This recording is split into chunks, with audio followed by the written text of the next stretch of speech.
The reason I decided to go with buying the BLUETTI EB150 is post-ride I basically pull out my solar panel, stick them in the sun,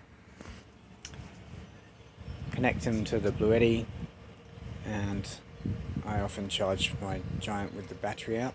It's just more convenient while I'm having the bike dry off there in the sun. And believe it or not, the battery on the right, the Giant battery, which is just for one specific narrow range of e-bikes and can't be used for anything else. You can't use it to power a phone. It's just for a bike, that bike. And that costs more than the BLUETTI power station on the left.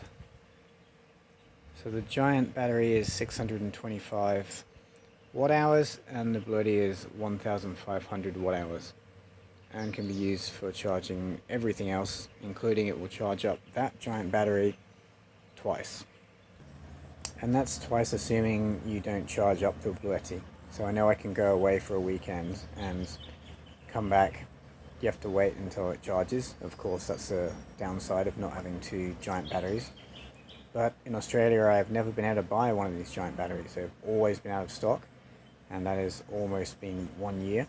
So really that's not an option in any case. So coming back down to your car or your base camp, plug it into a solar charger. Even without having the solar panel plugged in, you're going to be able to recharge your bike again and again.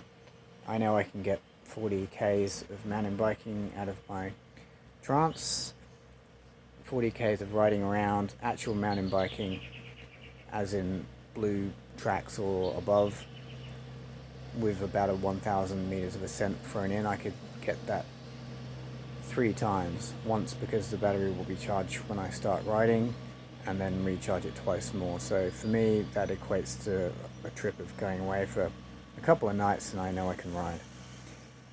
Add in the solar panel, just another minimal extra, to be honest.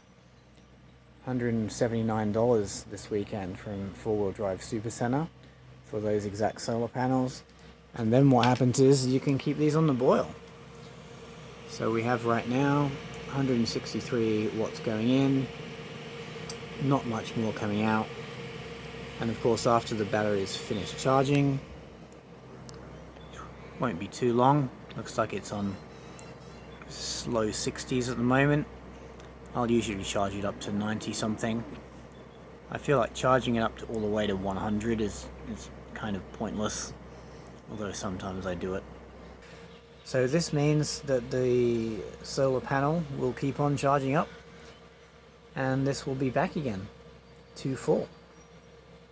In other words, it's an endless summer, as long as the sun shines.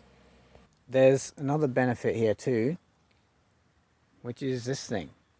If you decide to book a campsite and it has power, so you decide, yeah, I'll go riding and I'll charge up my e-bike and charge up my phone and I'll charge up my laptop and I'll keep my fridge running, you'll pay $50 a night, sometimes more in peak time, to have a powered campsite.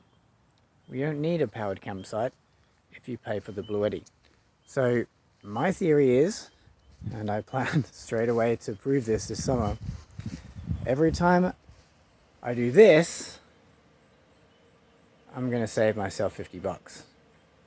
And by my way of thinking, that will quite quickly add up to the price of the solar power station, which was $1,299, and the price of the solar panel as well. So 1,500 bucks. Plus, you don't have to camp anywhere near anyone else if you don't want to. You can camp in the middle of nowhere. You can recharge in a car park on top of Falls Creek. That's the plan. I'll tell you how it goes during the summer.